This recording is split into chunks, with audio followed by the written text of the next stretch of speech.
CSK போட்ட master plan Mumbai வீரரை தட்டி தூக்க போகும் சென்னை சூப்பர் கிங்ஸ். யாருமே எதிர்பார்க்காத ஒரு திருப்பத்தை சென்னை ஏற்படுத்த போகுது. ஆமாங்க, மும்பையிலிருந்து இஷான் கிஷானை தான் சென்னை எடுக்க போகிறதா ஒரு முடிவு எடுத்திருக்காங்க. ஏன்னா அவர் இப்போ ஆக்ஷனில் வர போகிறாரு. மும்பை அவரை ரிட்டர்ன் பண்ண போகிறதே இல்லை. ஸோ அவரை மாதிரி ஒரு ஹிட்டிங் பேட்ஸ்மேன் கண்டிப்பாக நமக்கு ஓப்பனிங்கில் ஒரு யங்ஸ்டர் தேவைன்றதுனால தோனி அவர்கள் இப்படி ஒரு முடிவை சிஎஸ்கே நிர்வாகத்திடம் சொல்லியிருப்பதாக உடனடியாக நிர்வாகமும் அவர் சொன்ன உடனே ஓகே நம்ம எடுத்துடலாம் அப்படின்னு சொல்லிட்டு முடிவு பண்ணியிருக்காங்க. ஏன்னா இப்போது ருத்ராஜ் கைக்வாட் மட்டும் ஓப்பனிங்கில் இருக்கார். டெவன் கான்வே இந்த சீசன் ஃபுல்லுமே இன்ஜுரி ஆகிட்டார். அவரை மேட்ச்சில் ப்ளே பண்ணல. ஸோ இந்த சீசன் அவரை ரிட்டர்ன் பண்ணலாம் அப்படின்னு சொல்லியிருக்காங்க. பட் இருந்தாலுமே நம்மக்கிட்ட ஒரு யங்ஸ்டர் ஓப்பனிங் இருந்தார்னு வச்சுக்க, அவரையும் ருத்ராஜையும் ஓப்பனிங் ஆட வச்சுட்டு டெவன் கான்வே ஒன் டவுன் ஆட வச்சா பர்ஃபெக்டாக இருக்கும் அப்படின்னு சொல்லிட்டு தோனி அவர்கள் சொல்லியிருக்காரு.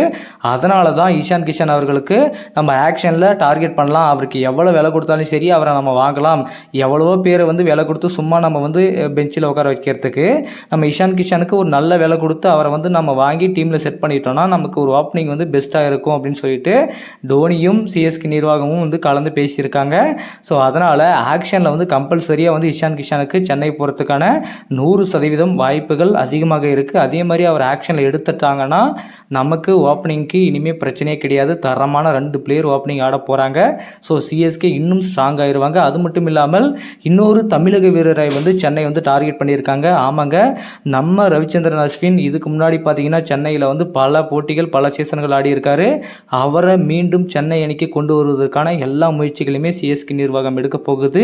ஏன்னா ராஜஸ்தான் ராயல்ஸில் கண்டிப்பாக அவரை தக்க வைக்க போகிறதில்ல, அவரை ரிலீஸ் பண்ண போகிறாங்க. அவரை கண்டிப்பாக ஆக்ஷனில் சென்னை எடுப்பதற்கான முழு முயற்சியிலும் ஈடுபடும் என்பது தோனியின் ஒரு சிறந்த ஒரு திங்கிங்காக இருக்குது. ஏன்னா தோனி அவர்கள் சொல்லிட்டாரு நமக்கு தேவை அஸ்வின், ஸோ இஷான் கிஷானும் தேவை. 2 பேரையுமே நம்ம டார்கெட் பண்ண போகிறோம். 2 பேருக்கு தான் நம்ம தூண்டில் போட போகிறோம். இவங்க 2 பேரும் எப்படியாச்சும் சென்னை டீமில் எடுத்தே ஆகுன்னு சொல்லிட்டு தோனி அவர்கள் சொல்லியிருக்காரு. தோனி என்னடானா ஒரு பக்கம் இந்த சீசன் விளையாடுறதில்ல அப்படின்ற மாதிரி சொல்கிறாரு. என்னன்னு தெரியல.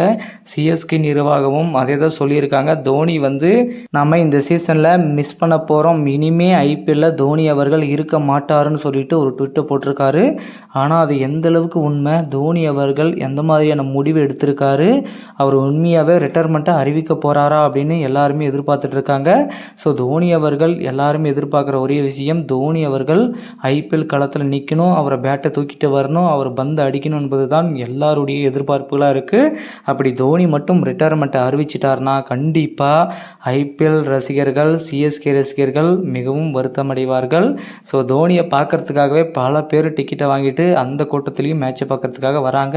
ஸோ தோனியை மட்டும் மிஸ் பண்ணிட்டாங்கன்னா கண்டிப்பாக வேறு லெவலில் ரசிகர்கள் சிஎஸ்கே ஃபேன்ஸ் கண்டிப்பாக ரொம்பவே ஃபீல் பண்ணுவாங்க. பட் இருந்தாலுமே இப்போது இந்த 2025 மெகா ஆக்ஷனில் சிஎஸ்கே அவர்கள் இன்னும் நிறைய பேர் டார்கெட் பண்ணியிருக்காங்க. அவங்களாம் நம்ம டீமுக்கு வந்தால் எந்த அளவுக்கு ஸ்ட்ராங்காக இருக்கும். அதே மாதிரி ஓப்பனிங் பேட்ஸ்மேனாக இருக்கக்கூடிய இஷான் கிஷான் அவர்கள் சென்னை டீமுக்கு வந்தால் சென்னை இன்னும் எந்த அளவுக்கு ஓப்பனிங்கில் ஸ்ட்ராங்காக இருக்கும், இன்னும் யாராச்சும் பிளேயர் எடுத்தால் நம்ம ஓப்பனிங் செட் ஆகுமா அப்படின்றத உங்களுடைய கருத்துக்களை கமெண்ட்டில் சொல்லுங்கள். அது மட்டும் இல்லாமல் ரவிச்சந்திரன் அஸ்வினும் நம்ம சென்னை டீமுக்கு வந்தால் நல்லா இருக்குமா, அவருக்கு ஆக்ஷனுக்கு போனால் நல்லா இருக்குமா அப்படின்றத உங்களுடைய கருத்துக்கள் என்னன்றதை மறக்காமல் கமெண்ட்டில் சொல்லுங்கள்.